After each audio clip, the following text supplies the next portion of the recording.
a big hello and welcome to my show Unbound. I'm your host Mamta, a space curated for real stories of people from different walks of life who have sailed through uncharted waters and lived to tell their inspiring story.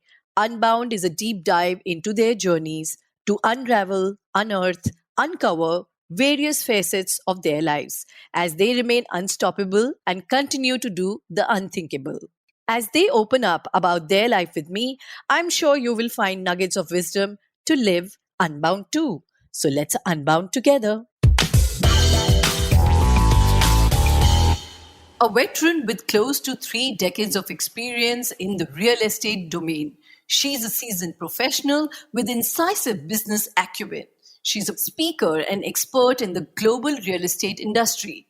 She has held various senior leadership positions at some of the most prestigious development companies in the world, residential, retail, or commercial.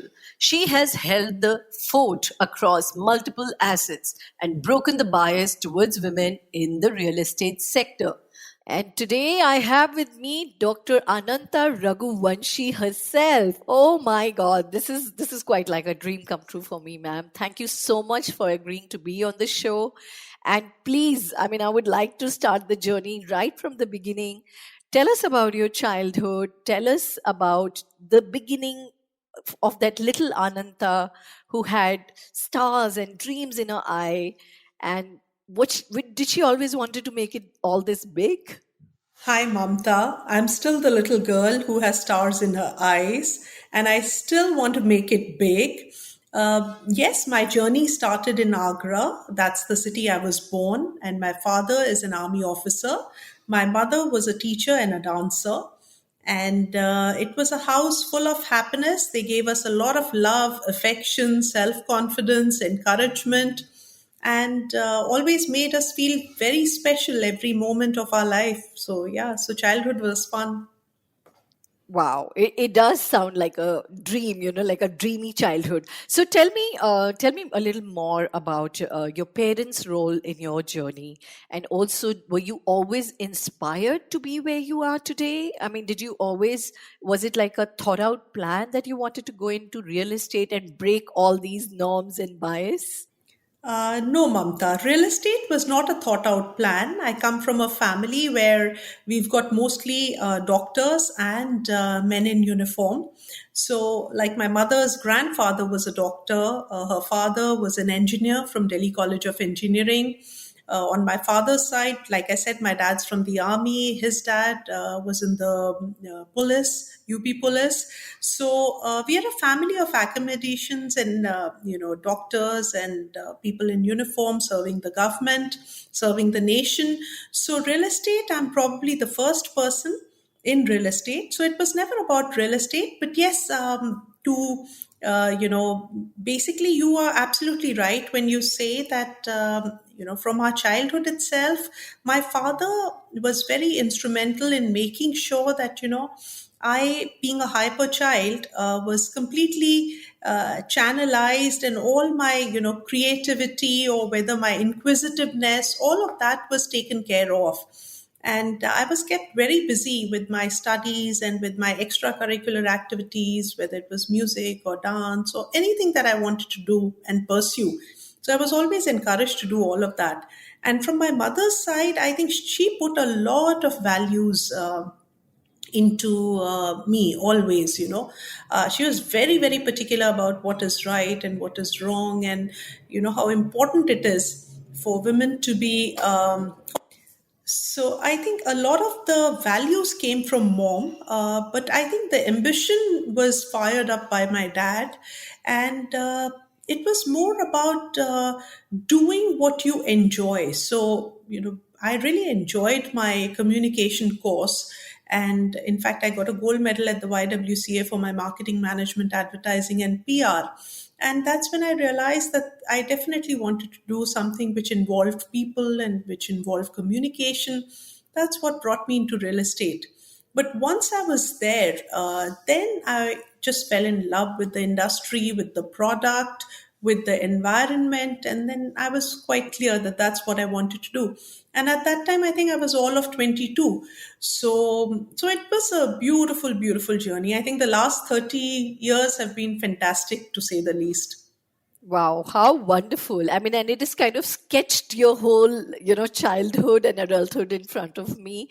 I mean, coming to that, I mean, such a beautifully balanced act, I would say, while they're giving you these platforms and opportunities to explore yourself, and your mom's like kind of playing that harmonizer and giving you those ethos. I wish every child has a childhood like that.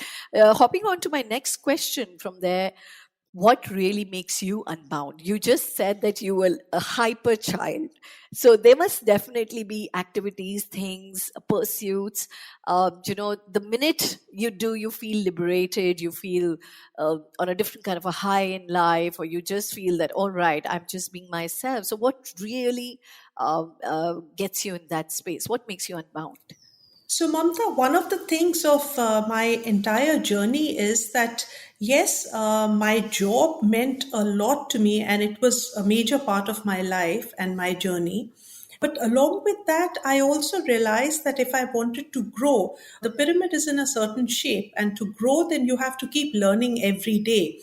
And therefore my education continued along with my job. So I was doing my full-time job at DLF, and then as chief executive at EMAR, and then subsequently as the country head for DMAC, and also the senior executive director at Experion Developers. However, even when I was the executive director of DLF, I never stopped studying. So, like I said, I started working at 21, 22. So, my MBA happened along with my work. My MA in English literature happened along with my work. When I became a mother, I thought that, a BEd would help me to be a better mother. So, I kind of did my BEd too. And the PhD in real estate was also because, definitely, as you would know, you're not, I was never competing with women, I was competing with men all through. And how can you be, hoping to reach the top without being top in everything? And that includes qualifications, experience, ethics, and everything. It's a whole package. So therefore, I did my PhD in real estate marketing, and all that was along with my job. So yeah, it wasn't an easy journey. It needed hell of a lot of time management. It also needed family support. And there were only two things in my life for almost 2 decades, which was my job and my child, because these were the two things which I held, I mean, very, very, very dear, you could not let either one of them slide or slip, because it's an age when you want to grow, and it's an age when your child is growing too, so you have to balance the two. However, once my child went to college, then that's when I was unbound in a very different way. Initially, it was so difficult to deal with the empty nest, because he was all of 17 when he went to the US for his higher education. First his undergrad, then the OPT, then his post graduation.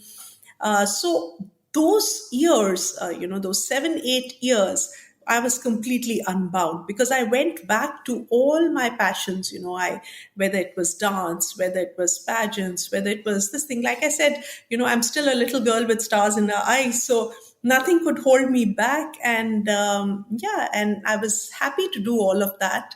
And of course, I completed my classical music education as well. So I got my Sangeet Prabhakar in classical vocal. I won 6 pageant crowns. I did all of those things. So I tried to occupy myself as much as I could, because it's different having a child in the house, and it's different when you're meeting 4 times in a year. Thrice he would come to India, and once in a year I would visit him on his birthday in November. But then that did give me a lot of time to myself along with my job, because I had already learned to handle my job by then. And, so yeah.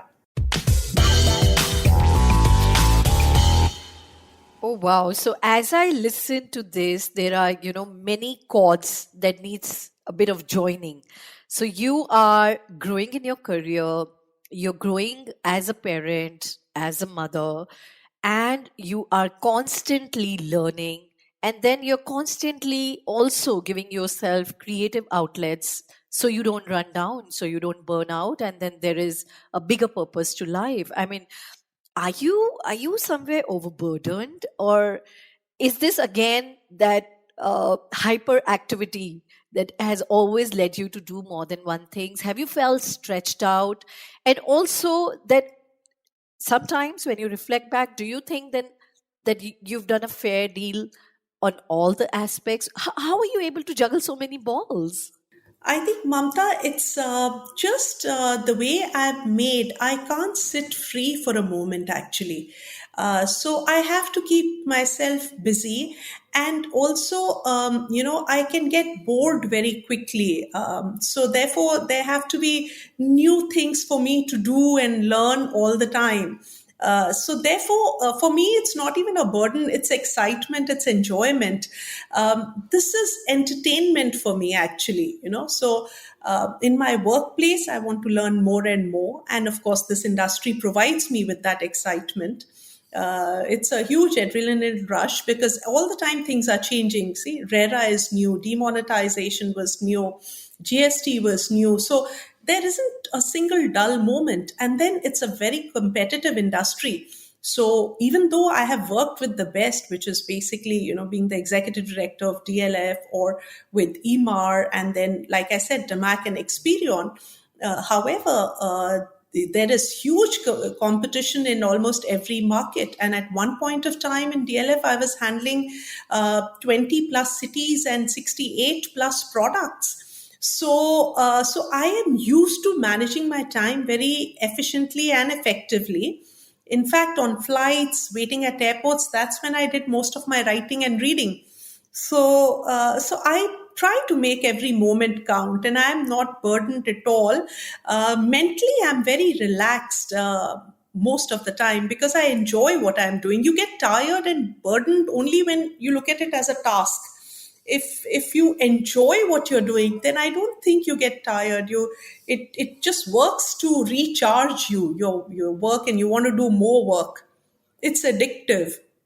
Very, very interestingly put, ma'am. And that brings me to the point of your beginning again, that being that 21-year young girl who had no idea about this world and the world at large, like the reality of the world, and when probably for the first time you may have got offended or would have felt a little dejected, or must have faced some sort of an opposition coming from the other side, how did you keep going? What was your mantra? What just did not let you die down? Because there is no path that was laid out for you. There are no precedences that are laid out for you.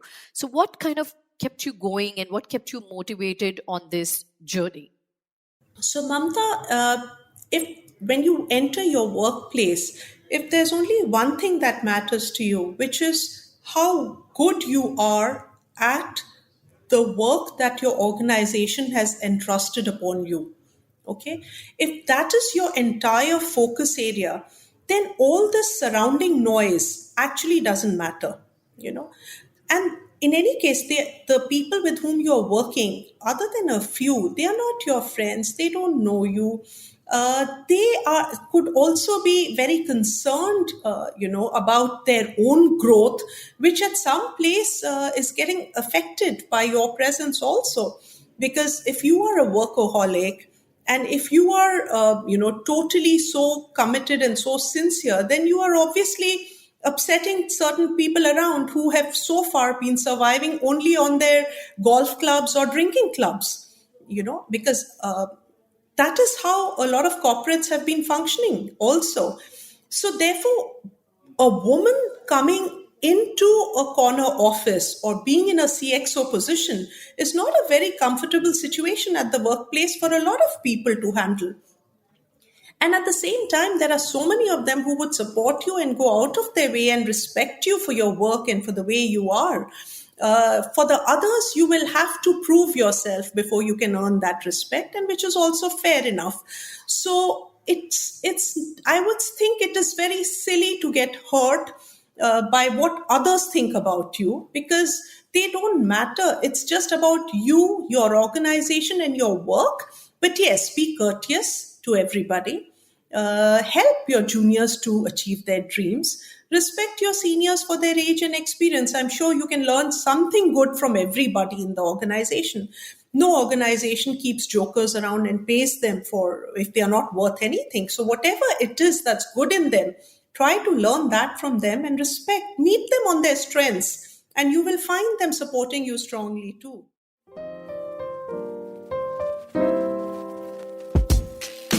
At UnBound, we believe in the power of unhinged minds and untamed ideas of everyday people. As we sit to talk with some of them, we are listening to your voice too.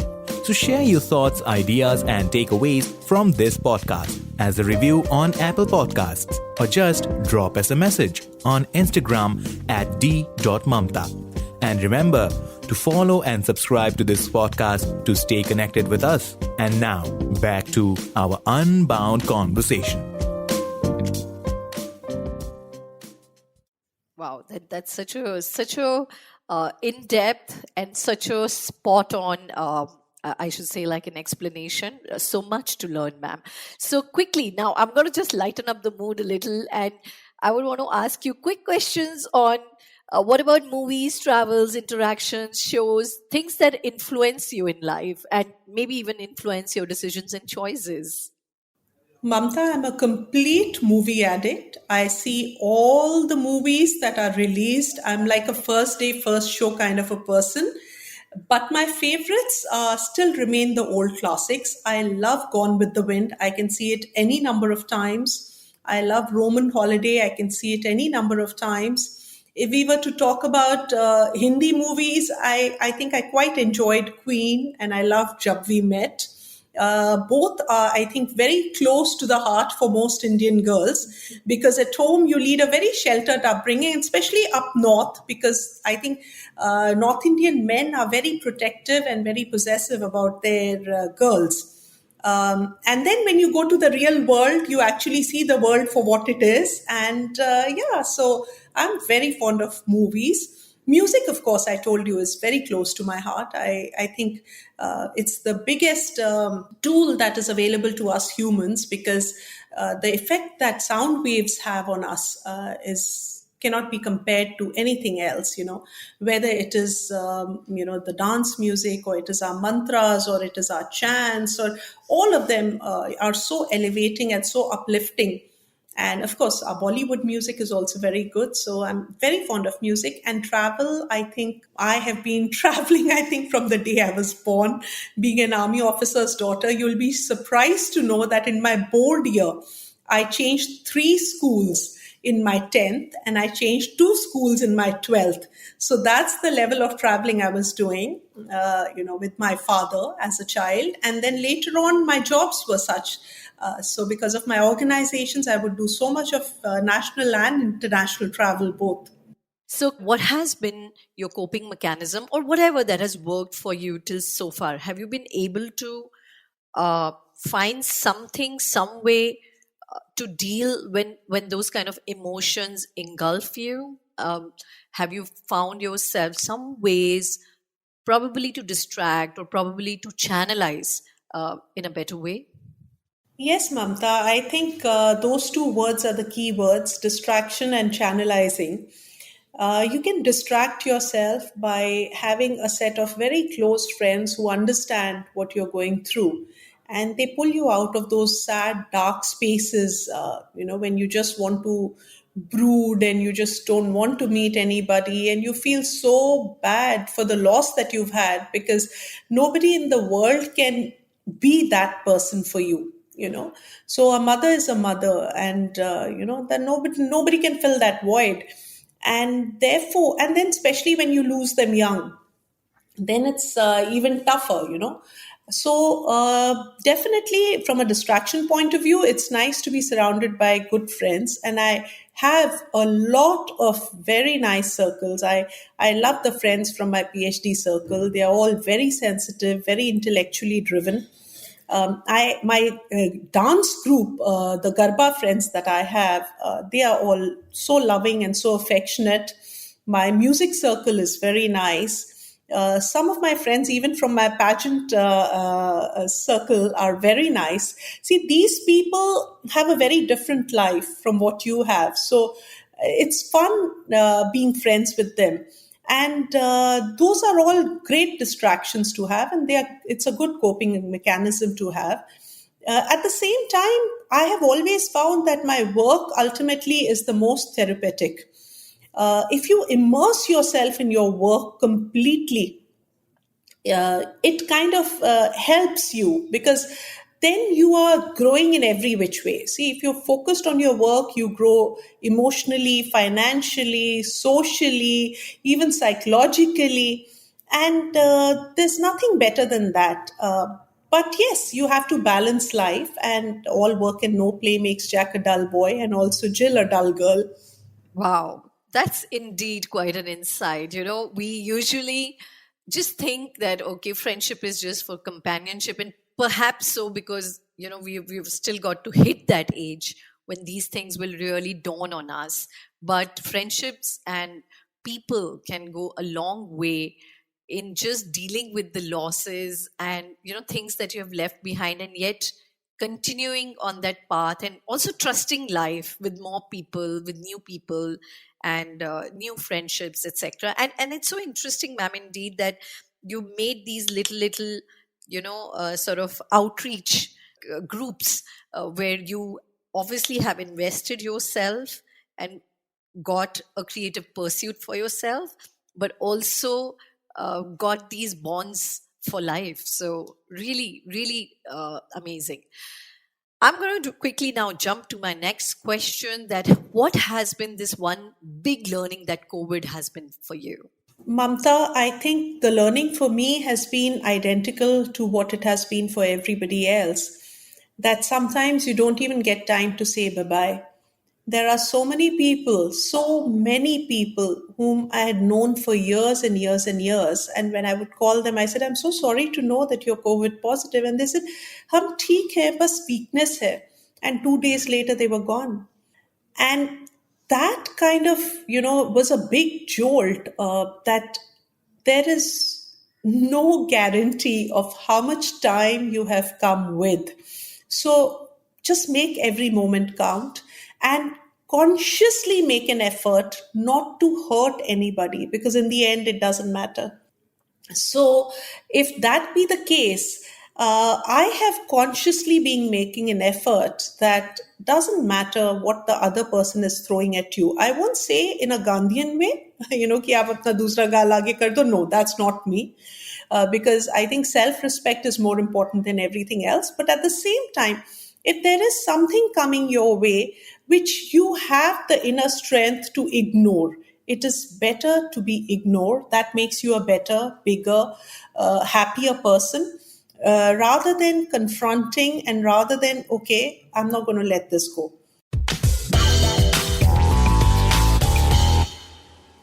All right, ma'am. So, what about your Zen state? What makes you claim your peace of mind, your composure back?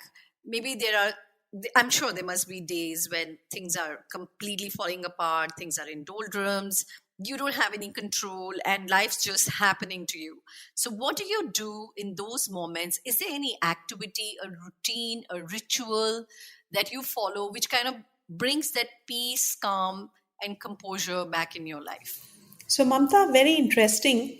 The latest discovery that I have made as a solution to what you are raising. On Yoga Day, I was invited by some friends to go to the Chanakyapuri Park. And I think Art of Living Foundation was organizing a yoga thing on that day. And after that, they had a workshop, a 3-day workshop on Sudarshan Kriya, Bhastrika, Pranayam. And I thought I must join that, because I realized that it was mera dimag bahut chanchal hai. So I realized that it's very difficult for me to meditate or to be in a state, in the Zen state, so called, that you're talking about. And once I started doing this, I realized that it was so easy. So there's always a correct way of doing it. and little knowledge is the most dangerous thing. So today, if you suddenly want to reach a Zen state, you can't reach it. But after having done that 3-day Art of Living course, which was, like I said, pranayam, bhastrika, and sudarshan kriya, I'm just repeating what I learned, and it's 20 minutes to a Zen state. So there's always the right way. I mean, it's like, I can keep puffing and panting and try to climb 15 floors, or I could just take the elevator, I could just take an escalator. So wherever you are sure that there is somebody who can help you to reach your destination faster than what you are capable of, do not hesitate to reach out. Push your ego away, push your, so-called self-concept, I know all, away, and go to them for help. And there's a solution in this very world to all our problems. We just need to find the right travel agent.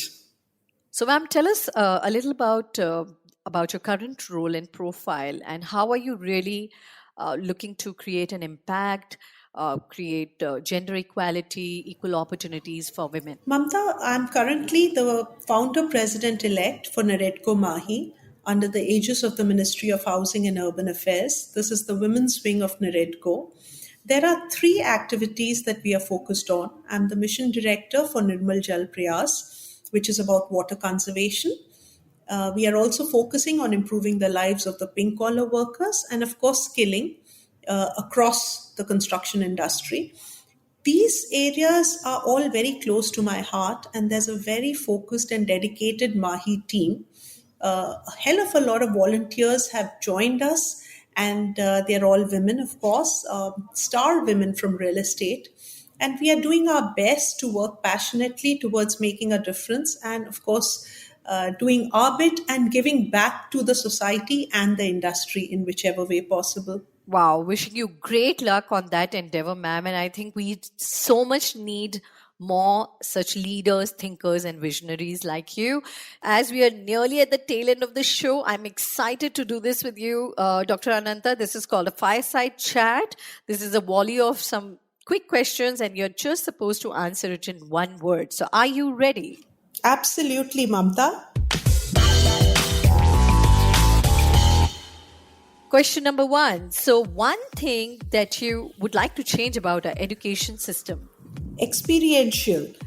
So if you want to teach children about fruits, take them to the orchards. Nice. One thing you wish that parents never said to their children? You can't do this. All right. So, one thing you wish never existed in this world? Violence. Yeah, quite thoughtful. One thing you wish which could exist forever? Happily ever after, love. All right. One thing you would certainly like to unlearn in life? Anger. Fun to you is? Dancing in the rain. We'll do it together after this talk. I bet, only if it rains. Love to you is? Loyalty and commitment. All right. And life to you is? Beautiful present from God. What about home? What is home to you? Wherever my son is. Oh, like every mother. What about marketing? What is marketing to you? Getting the check.